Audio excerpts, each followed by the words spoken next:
hand. That's right. On the other hand, if I raise my hand, it means be quiet. All right? Okay. So the first question is who can tell me what is science? You're smart fifth graders. You should be able to tell me what is science.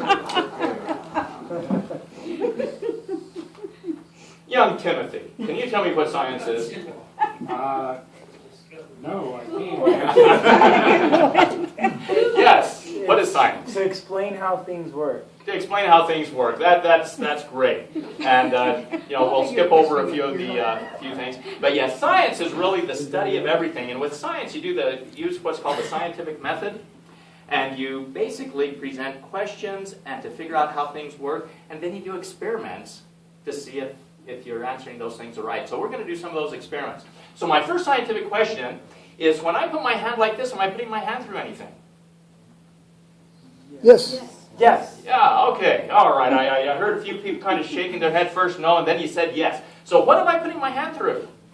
Air. Air. How Oxygen. do you know that I'm putting my hand through air? Science.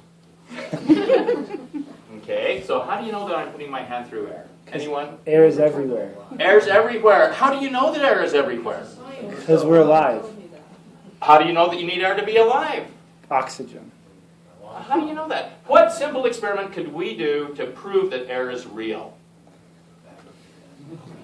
I'll help you. In my hand, I have a scientific instrument. In my hand, I have a scientific instrument that can help us prove that air is real. What can we do this? Did you know that a balloon was a scientific instrument? What can we do with this to prove that air is real? Blow it up.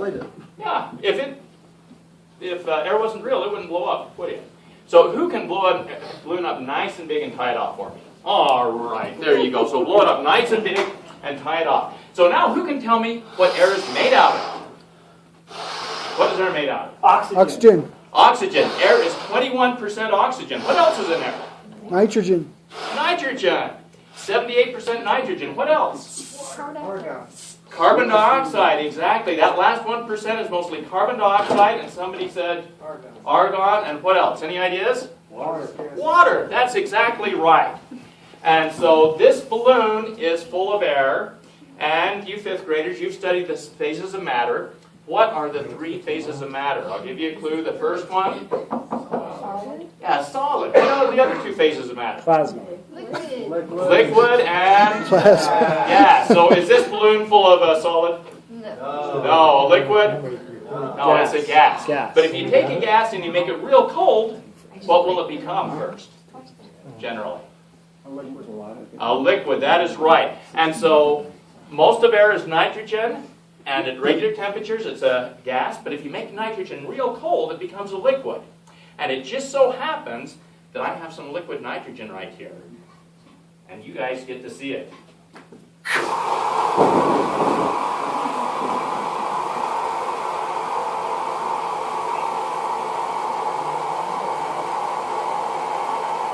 All right, so here is some liquid nitrogen. At this point, I would actually walk around and let them all see the liquid nitrogen up close. Okay? So here's the liquid nitrogen. And so you saw it. What does it remind you of? What does it look a lot like that you're familiar with? Water. And what's the water doing? Boiling. It's like boiling water. And so liquid nitrogen and water have some things in common. They're both clear, colorless liquids, but they have some big differences also. Who can tell me what temperature water boils at? 212 degrees. 212 degrees Fahrenheit. Liquid nitrogen boils at 321 degrees below 0 Fahrenheit. This is the coldest stuff that you guys have ever seen in your lives. This is really, really cold. And so we saw how cold it is. Now this balloon is full of air, which is in what phase of matter? Yes. So what do you think would happen if we put the balloon in the nitrogen? It'll pop. It'll pop. That's an idea. Somebody said it'll shrink. All right. Okay. And so should we do an experiment and see what happens? Yes. All right. Let's do an experiment. Okay. Oh, it didn't pop. What's it doing?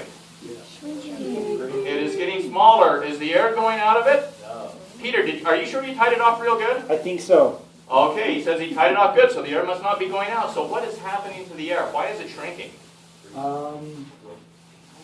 Disappearing.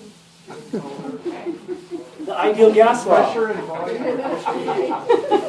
Basically, as it gets cold, the air is changing. And you'll see how it changes here in just a minute. And I usually will use a pair of tongs at this point to help get it all the way under. Here is the balloon. And look, in the bottom of it, you can see the liquid. It got so cold, the air changed from a gas to a liquid. So that is actually liquid air that you're looking at right there. It is liquid air. And when it changes from a gas to a liquid, it shrinks, it contracts down a lot. And now, as it's changing from a liquid back to a gas, it's expanding again. And so you can see that the liquid is expanding, and nitrogen expands 690 times when it changes from a liquid to a gas. Oxygen expands 612 times, so it expands a whole lot. You also see a few ice crystals in there, some solids. Those solids are actually water ice, and also carbon dioxide ice or dry ice. And now it's nearly back to the way it was before. Okay, so let's do another quick experiment right here. With this, let's talk about expansion. Well, we'll do another example of how it can expand.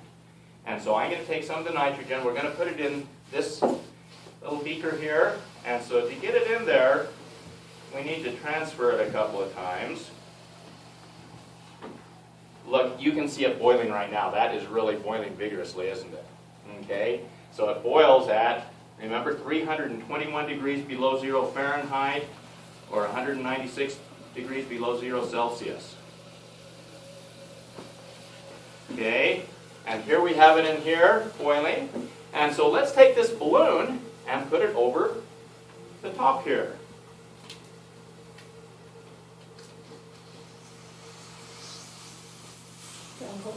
All right, and we'll try that again because that one got a leak.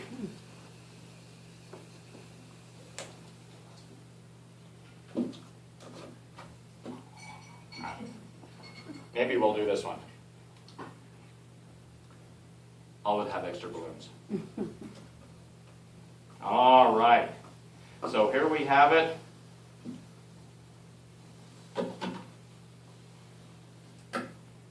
And I don't have enough extra balloons this time for that. We got one back there. So, okay. You got it.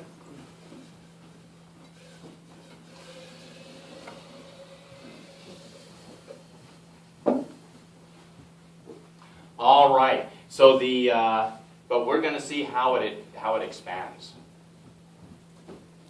Thank you.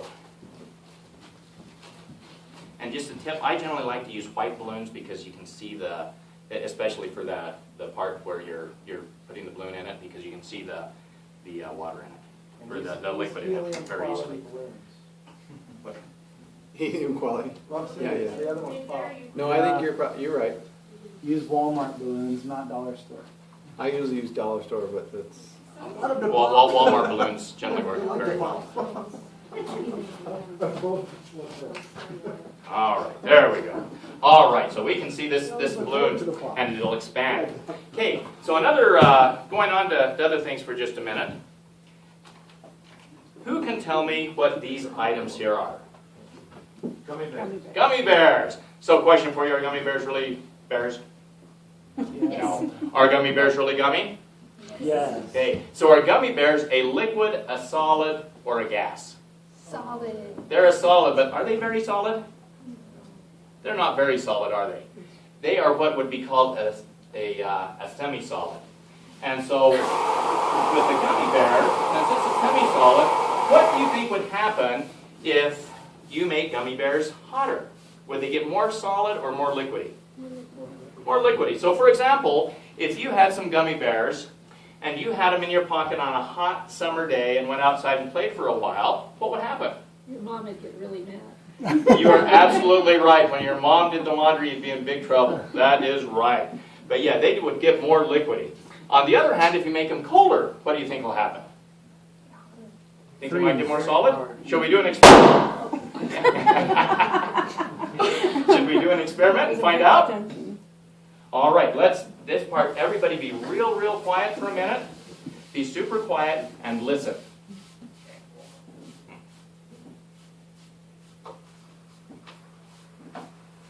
You hear that? The heat from the gummy bears is actually making the liquid nitrogen boil real vigorously. It's just like if you had a campfire and had some real hot rocks around the campfire, you could put them in a bucket of water and make that bucket of water boil. Right now, the gummy bears are making the liquid nitrogen boil. So let's take a look here, and this is where, once again, it would be nice to have some tongs. Let's take a look here and see if those gummy bears are still semi-solids.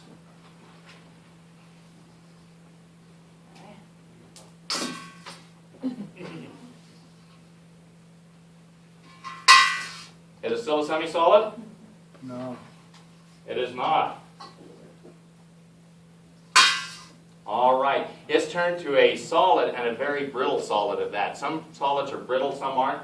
Different materials have different characteristics when they become a solid. Okay, so now let's see. A biology question for you. Who can tell me what your bodies are made out of mostly? Water. Yeah, they're made out of mostly water. And what happens when you make water colder? Does it stay a liquid? It'll freeze. It'll become a solid. So water will freeze when it becomes a solid. But most living things are made out of mostly water. This rose right here, it's a living thing, isn't it? So what do you think it's made out of mostly? It's made out of mostly water. Now, if we took this nice, pretty rose, and you put it in your freezer to freeze it, would it stay looking nice and pretty like this? It wouldn't. It wouldn't. It'd kind of turn black and ugly. What happens is as it freezes, the ice crystals grow and they rupture the cell walls. And when it ruptures the cell walls, it makes it so it's not nice anymore. You know, it makes it ugly. But let's take a look and see what happens if we put it in liquid nitrogen.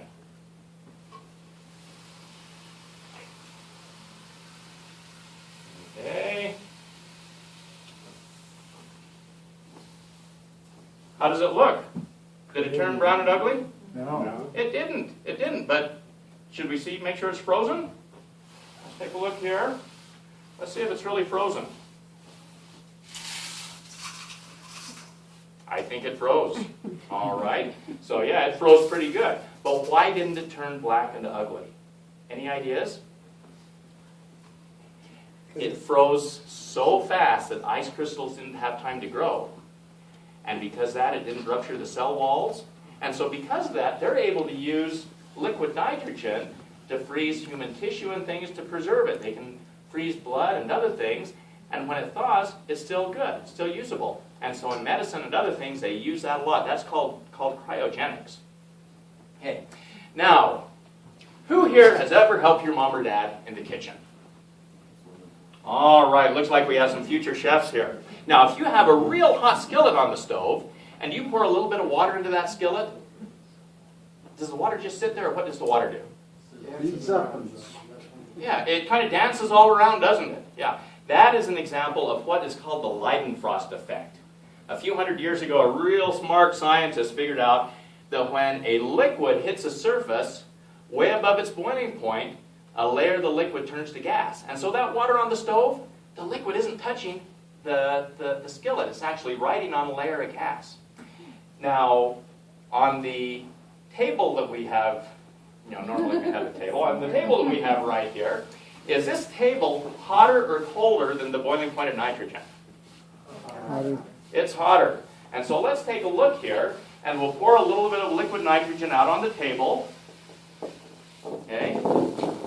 Or if it's a solid floor, especially a dark floor, I'll go all around the room and pour a little nitrogen out on the floor going away from the students. It behaves just like that water on the hot skillet. That's an example of the Leidenfrost effect. So that nitrogen is not touching the skillet. It's actually riding on a layer of gas. Okay. So, now, we saw what happened with the gummy bear. We saw what happened with the rose. What do you think would happen if I put my hand in the liquid nitrogen? Your mom would get mad again. My mom would get mad? Okay. All right. So who thinks we should do an experiment and find out what would happen? No. Okay, who thinks we should not do that experiment? Okay, now I know who my friends are. But for the sake of science, we'll go ahead and do that experiment, okay? So I've got to be real quiet for a minute, I've got to psych myself up for a minute. Okay, so let's see here. Okay,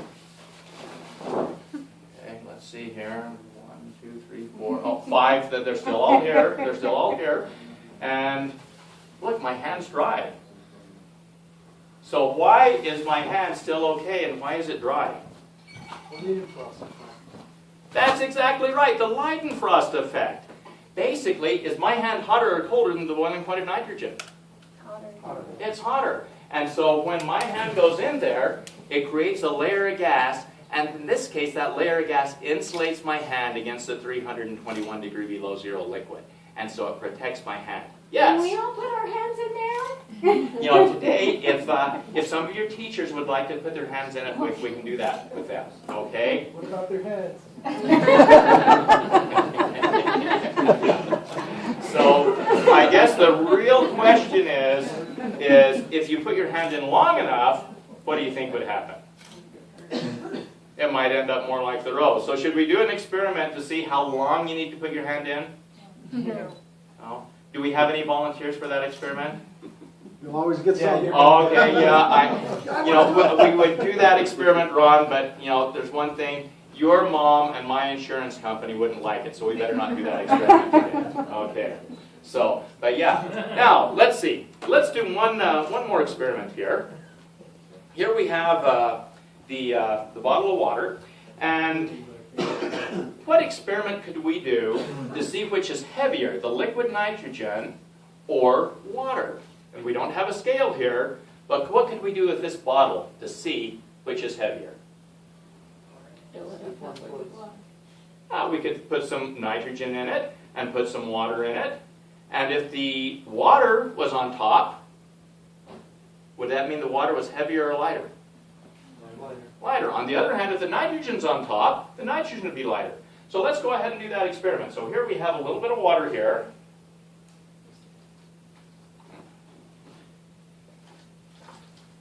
A little bit of water. And let's put some nitrogen back in this beaker again. Whoops. A few balloon pieces went in, but I think that'll be okay. All right. Put some nitrogen in there.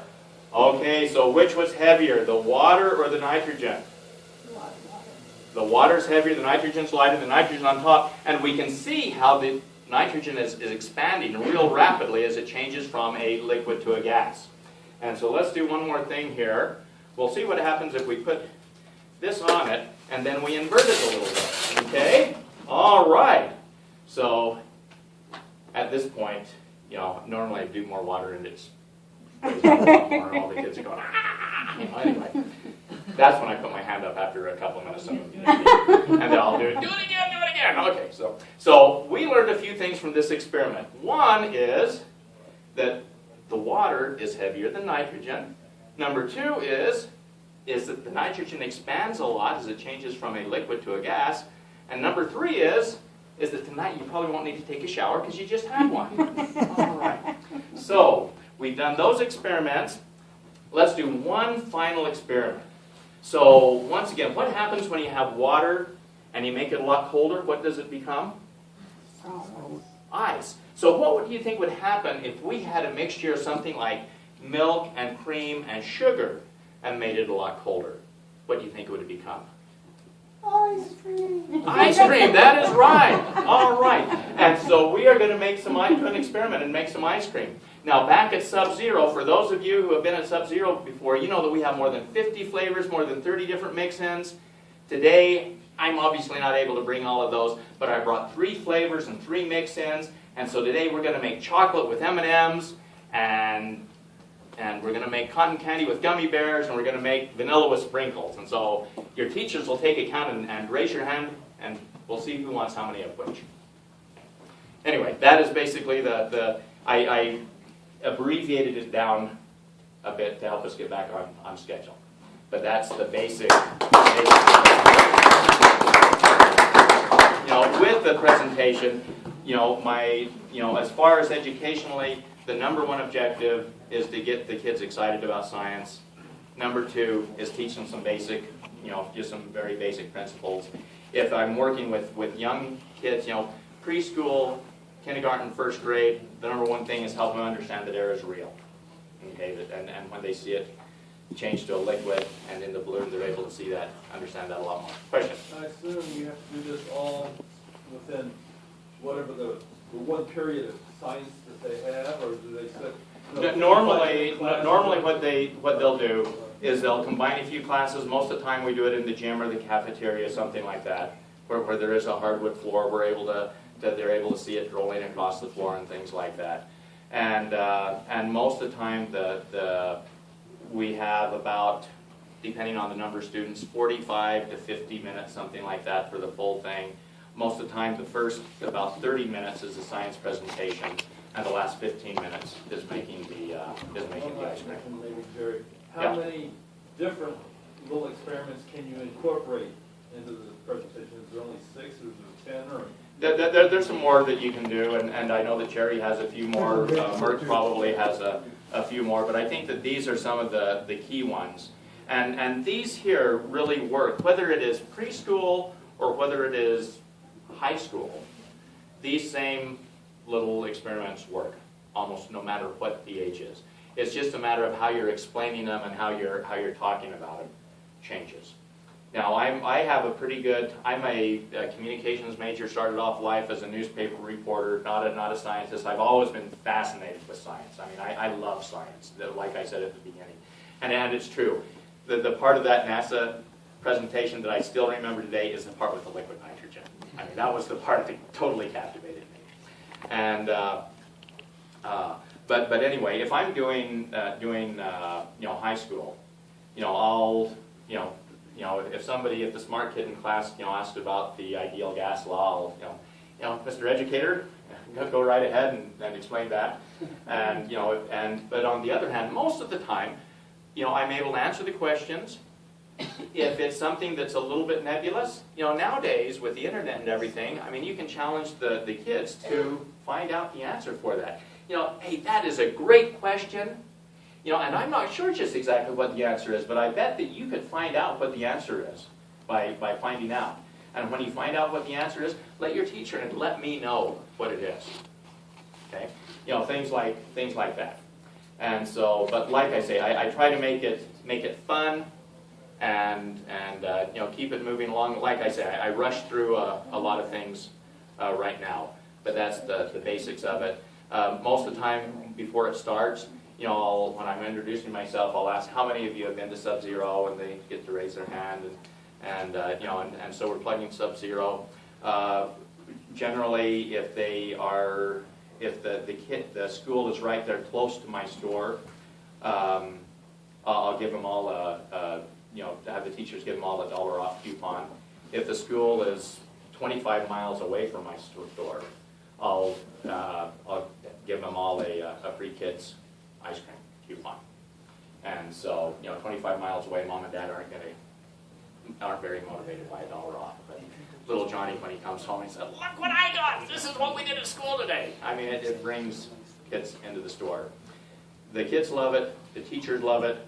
When I do birthday parties for kids, most of the time the parents will have me do a brief science presentation for that also. And I don't charge any more for it or anything. I mean, it just takes an extra 15 minutes, and I think it's well worth it. So, any questions? All right, thank you. A round of applause for Okay, so just one more, we have a lot of you that have been more interested in getting involved in school presentations, getting more involved in catering. We've been hearing lots of good questions in this conference, which is showing us that you want to make efforts to get outside of your store and do these events. You've heard testimonies from people that have been able to put into practice over the last couple of years and have success for that. We are just wanting to let you know that we've been making presentations, some of it new stuff, Some of it just trying to systematize and put a system in place of things that have kind of gone off in other directions. But our operation manual, the goal from this conference moving forward is to become the master document. That you can, if you have a question about school presentations, that we'll be able to go to the tools website, go to the manual, not only have a write-up of how to handle a school presentation, but to have a PowerPoint document with all the science facts that you can share. To have a couple examples of Jerry doing a presentation, Jack doing a presentation, myself doing a presentation. And so we are hoping, well, not hoping, we're going to have that operations manual to be the location to gather and to obtain all of that information. And if you go to every single page in the manual, on the tool site, every page has a place for a comment section. So if you want to send us a comment, we get an email. So if you have a question about, if you write on that page, you don't have to go back to an email account or anything like that, send us the question. Yes. I would just say, because I have your not very fast topic, this was awesome to see Jack do the presentation, and especially because it shows, because also, especially when Peter talks about having a presentation by Peter and a presentation by Jerry, everybody does it differently and has different presentations, and not one is really better than any other. And Well, so I mine's think- right. I think that, We already know that, Jerry. I think when we were not me, I can't do it like that, and you don't have to. A couple of lectures ago. And yeah, and the I try to, Your family for a few times, you know. How you guys doing? you know, I try to use a lot of humor in my presentation, but that's just me. yeah. And especially with kids, I mean, that works well, but everybody is different. And like Naomi says, there's not a right way and a wrong way to do presentations. And I've seen Jerry's, I would love to see Merck's, I would love to see Rob's. And, because I think that as we see each other's presentations, we can all go, aha, hey, that'd be fun to incorporate into my own presentation. And at the same time, if I went out to schools and did Jerry's presentation, I'd probably bore myself. You need to add your personality into the presentation. And that's where you're going to be happiest going out and doing them. So I've talked with a few of you, and it's your favorite aspect of the business, is going out and spending an hour with children and making money while doing it. It's a wonderful opportunity for you, not only to make more money and bring in additional streams of revenue, but also just to bring that fulfillment of being a business owner and doing something good for yourself and the community. Okay, so we're going to now move. We're going to have a lot of, you can run to the restroom right after this and everything if you need to get settled and everything. We're going to be changing the room and the chairs and putting everything together. But I want to show you the teams. We're going to be moving to our group team building activity. And we're excited for this. We want you to get excited and have fun with this.